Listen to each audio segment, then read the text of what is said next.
Mercredi 9 mars 2022, bonjour et bienvenue. Ciel dégagé sur Bamako où le mercure ne devrait pas descendre sous la barre des 23 degrés, affiché en ce moment pour une maximale de 37 degrés au cours de la journée.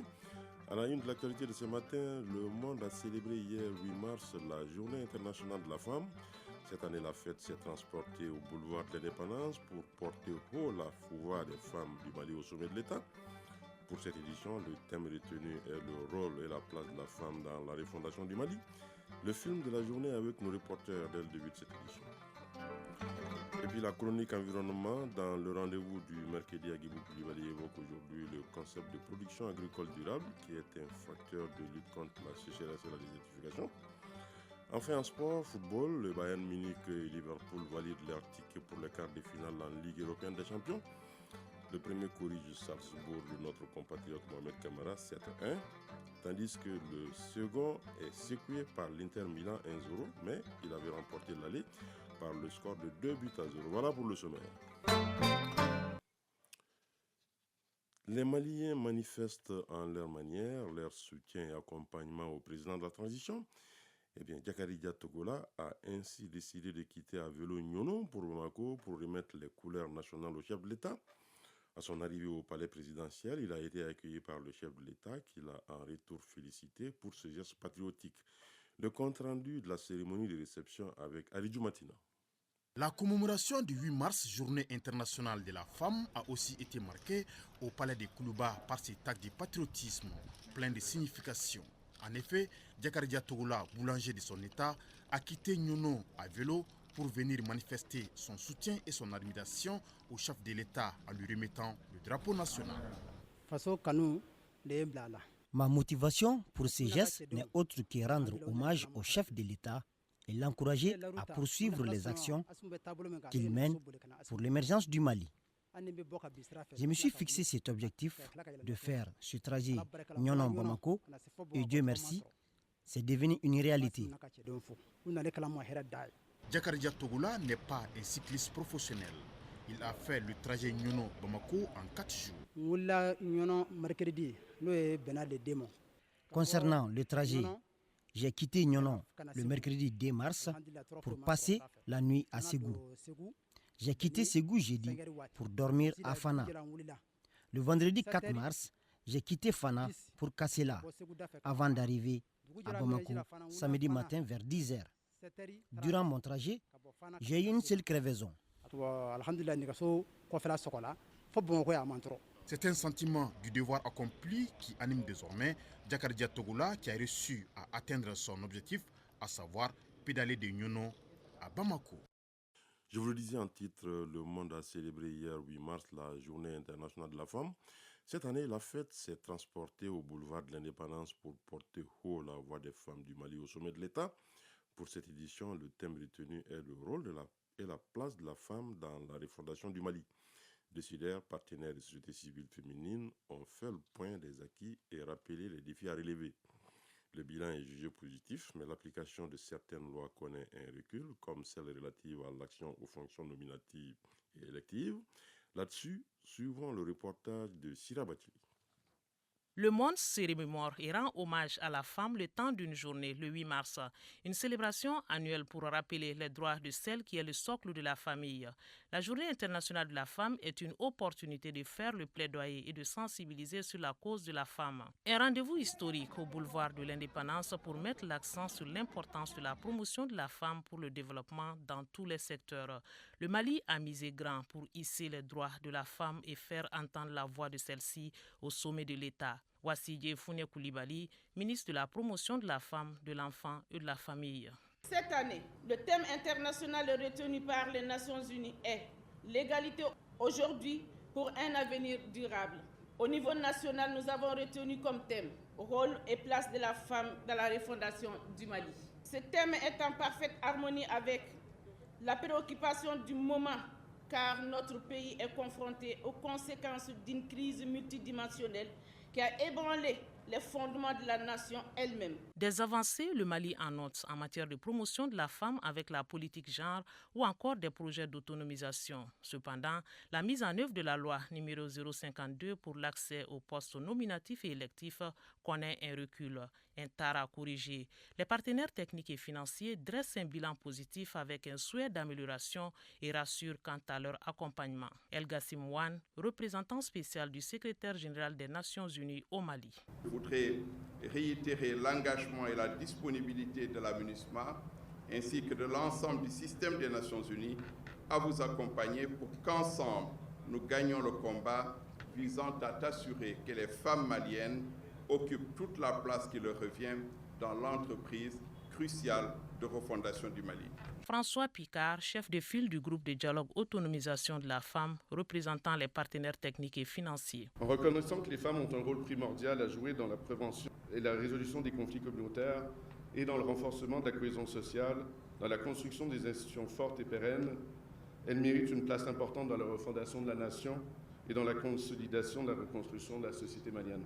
Ensemble, conjuguons nos efforts pour consolider les acquis en matière de genre. Les Maliennes soulignent que le thème Femmes et refondation fait référence au rôle que chacune doit jouer dans la construction du pays.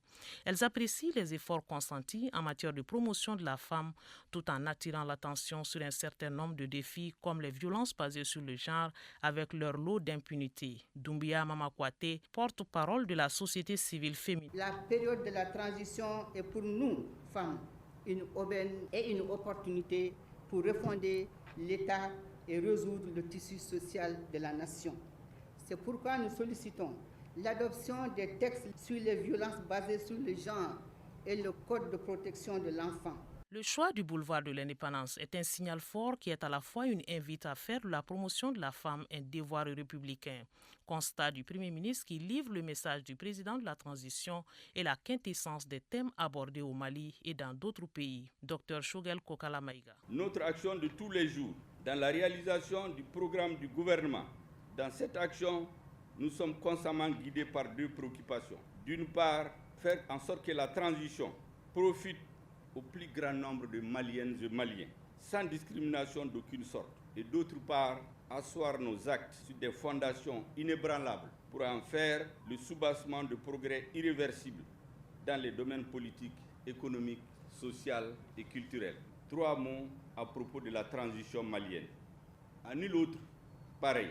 D'abord, cette transition se relève indispensable, vitale pour la survie de la nation.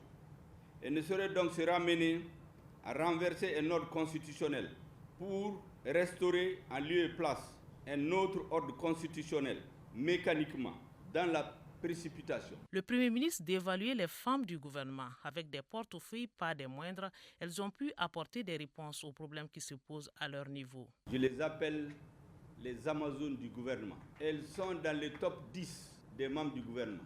Les fonctions les plus sensibles pour gérer la tension sociale, pour gérer l'école, pour gérer les infrastructures, pour gérer la santé, pour gérer les femmes, pour gérer les réformes politiques et institutionnelles. Tous ces domaines reposent sur les épaules des femmes membres du gouvernement. Aux époux de leurs sœurs ainsi qu'à leurs frères tombés sous le champ de l'honneur à Mondoro, les femmes ont une pensée pieuse. En préambule des différents discours, la minute de silence a été accordée en leur mémoire. L'assistance par la suite a pu apprécier le savoir-faire des femmes dans différents secteurs pour dire que les femmes sont en première ligne de leur promotion. Oui, Sira Bati l'a signalé tout à l'heure, l'hommage rendu à nos vaillants soldats tombés sur le champ d'honneur. Le Premier ministre Shogel Kokala Maïga est revenu sur l'attaque de Mondoro tout en rappelant la bravoure de nos soldats et l'esprit de patriotisme qui les anime. Nous vous proposons ce passage du discours du Premier ministre sur l'attaque de Mondoro. L'attaque terroriste, lâche et barbare, dont le camp militaire situé dans cette localité a été victime le vendredi 24 mars 2022. Véritable mercenaire à l'assaut d'un ennemi qui continue de se croire tapis dans l'ombre alors qu'il a été débusqué depuis longtemps grâce à la vigilance de notre peuple. L'ennemi n'y est pas allé de main morte. Il a pris soin de tout mettre en œuvre pour se garantir un succès dont la conséquence selon ses prévisions serait double. D'abord, saper le moral de nos troupes, donner la preuve que sans l'appui des forces étrangères, notamment leur aviation, nous ne parviendrons pas à sécuriser nos populations. En un mot, au moment où nos forces de défense et de sécurité remportent des victoire sur le terrain, il s'agit, dans une tentative désespérée, d'essayer de donner la preuve qu'il n'en est rien. L'ennemi, comme les commanditaires de l'ennemi, se sont lourdement trompés. En particulier, ils ont ignoré que le temps n'est plus à l'expression repli tactique, repli stratégique, que sais-je encore. Ces termes ne sont plus à la mode aujourd'hui au sein des forces armées de sécurité. Notre apport armé a porté un coup assez rude. Les ennemis du Mali qui ont attaqué notre garnison ont porté un coup sûrement rude à notre armée. Nous avons déploré des pertes en vies humaines et en matériel, des blessés rapidement évacués sur les centres de santé. Au nom du président de la transition, chef suprême des armées, au nom de toute l'équipe gouvernementale, du président et des membres du Conseil national de transition, des autorités militaires et à mon nom propre, j'adresse nos sincères condoléances aux parents de ceux qui sont tombés sur le champ d'honneur et souhaite prompt rétablissement aux blessés. Notre réplique, la contre-offensive, fut à la fois terrible et foudroyante pour l'adversaire. Grâce à l'élargissement de notre coopération avec d'autres partenaires, à l'armement dont nous nous sommes dotés, aux munitions dont nous sommes approvisionnés, nos forces armées ont donné la preuve qu'elles sont des dignes héritiers de ceux qui, mis par la devise « plutôt la mort que la honte », n'ont reculé devant aucun sacrifice au nom de la patrie. Voilà, le Premier ministre Choguel Koukala Maïga à l'instant. Le chef du gouvernement revenait sur l'attaque terroriste de Mondoro. Des propos recueillis par Sira Bakili. Toute autre chose à présent, le projet CESAT, Technologie agricole intelligente, est une technique d'adaptation des populations aux effets du changement climatique. Il vise à améliorer les moyens de subsistance en milieu rural. L'organisme en charge de la gestion de ce projet tient sa réunion annuelle de planification. Une occasion pour les participants venus de l'intérieur comme de l'extérieur d'examiner les résultats engrangés en matière d'amélioration de semences et techniques culturelles. Compte rendu, Isaac Tienou. Avec pour mission de mettre à la disposition du monde paysan des semences qui répondent au changement climatique, le projet CESAT, Technologie agricole intelligente face au climat pour améliorer les moyens de subsistance en milieu rural, tient sa réunion annuelle de planification. Pendant 4 jours, les résultats atteints par le projet seront présentés et examinés afin de réaliser un nouveau plan de travail. Dr Taïro Aboulaye, coordinateur CESAT. Vu une grande adoption de certaines variétés au stress, tolérantes aux différents stress agricoles, des variétés de mil, de sorgho, d'arachide, de niébé et de maïs, nous avons aussi fait l'introduction au Mali de très bonnes variétés de soja et de manioc qui sont en train d'être cultivées par nos producteurs. Au Mali, depuis 3 ans, CESAT est un partenaire privilégié de l'IER afin d'assurer la sécurité alimentaire de notre pays. Ce projet soutenu par la Norvège aide le Mali à développer l'agriculture. Mélissa Sobik, ambassade rurale de la Norvège au Mali.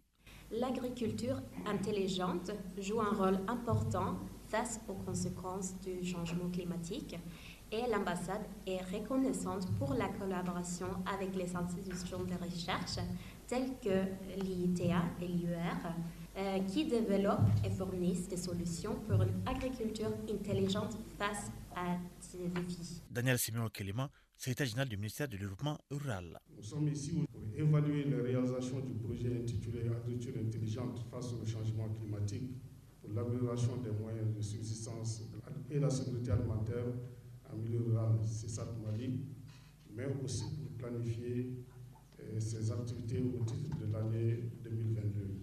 Des plateformes ont été mises en place pour l'atteinte des objectifs de mise en œuvre du projet. Au dire des responsables des plateformes présentes, CESAT a déjà obtenu des résultats encourageants en matière de sécurité alimentaire. Un mot de l'actualité à l'étranger à présent. Le nord-est du Nigeria a été le théâtre lundi de nouveaux combats meurtriers entre milices d'autodéfense et un groupe criminel.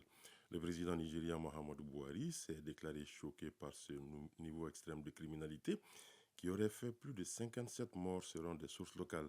Le président a condamné le violent meurtre de dizaines de miliciens sans faire état d'un bilan précis dans un communiqué publié hier après-midi. Le chef de l'État a de nouveau assuré tout faire pour combattre de manière décisive ces monstres. Un jury a commencé hier à délibérer à Washington dans le premier procès d'un assaillant du Capitole. Il est accusé d'avoir été l'un des meneurs de la foule de partisans de Donald Trump contre le siège du Congrès américain le 6 janvier 2021. Gurifut, 49 ans, et membre du groupe d'extrême droite Free Percentaire, est le premier à être jugé pour son rôle dans l'attaque qui avait ébranlé pendant quelques heures la démocratie américaine. Au 13e jour du conflit en Ukraine, plusieurs cessez-le-feu locaux et des évacuations de civils étaient prévues. À Soumy, des évacuations ont pu avoir lieu, mais du côté de Mariupol, le cessez-le-feu n'a pas été respecté. Le nombre de réfugiés ayant quitté l'Ukraine a dépassé les 2 millions. Chronique de l'environnement. La chronique de l'environnement évoque aujourd'hui le concept de production agricole durable, un facteur de lutte contre la sécheresse et la désertification.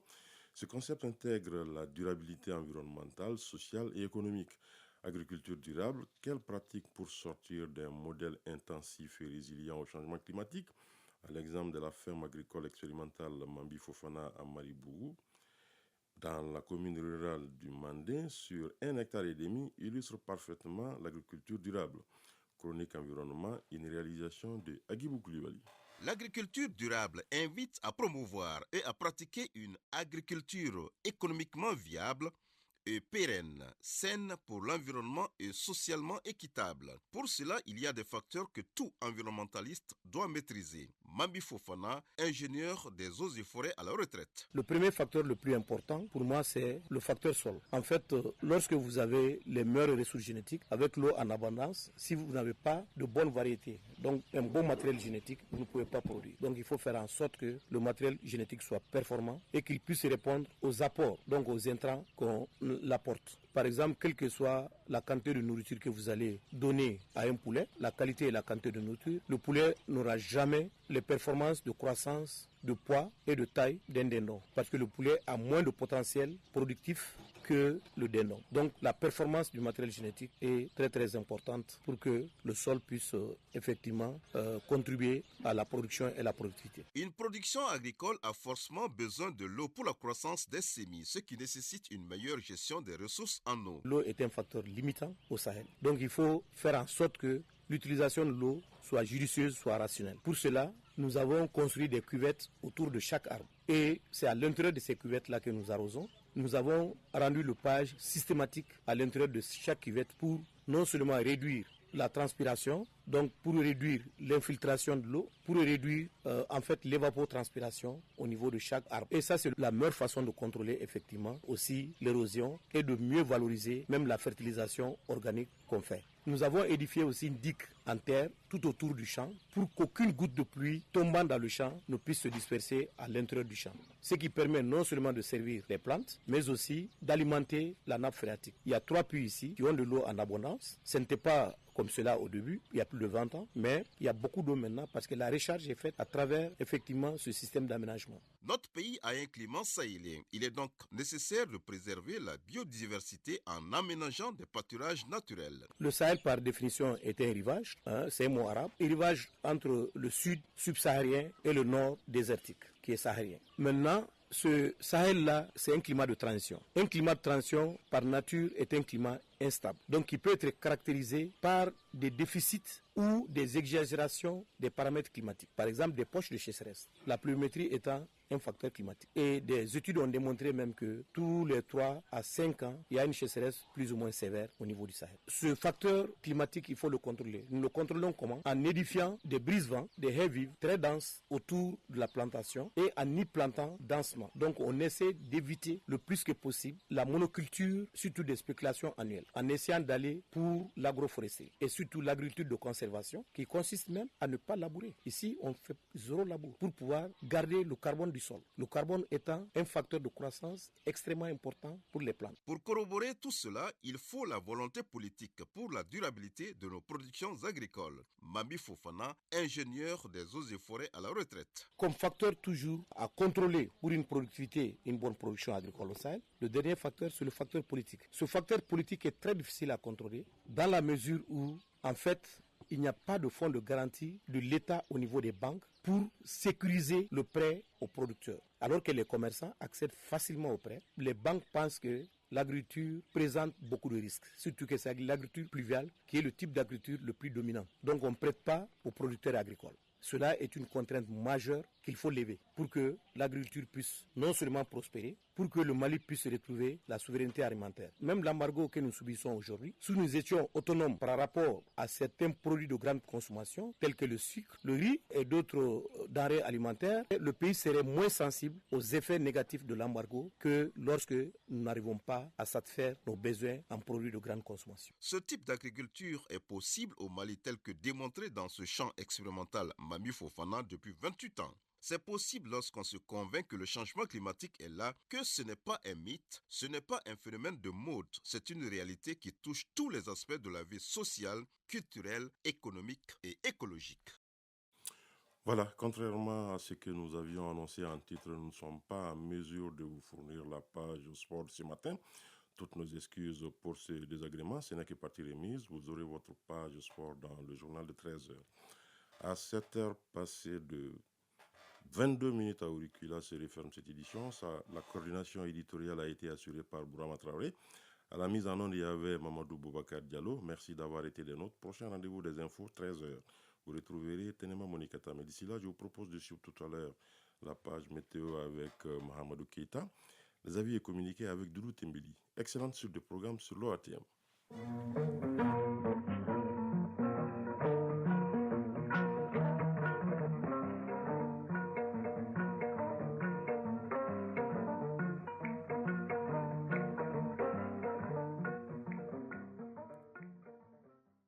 Le temps sur les ondes.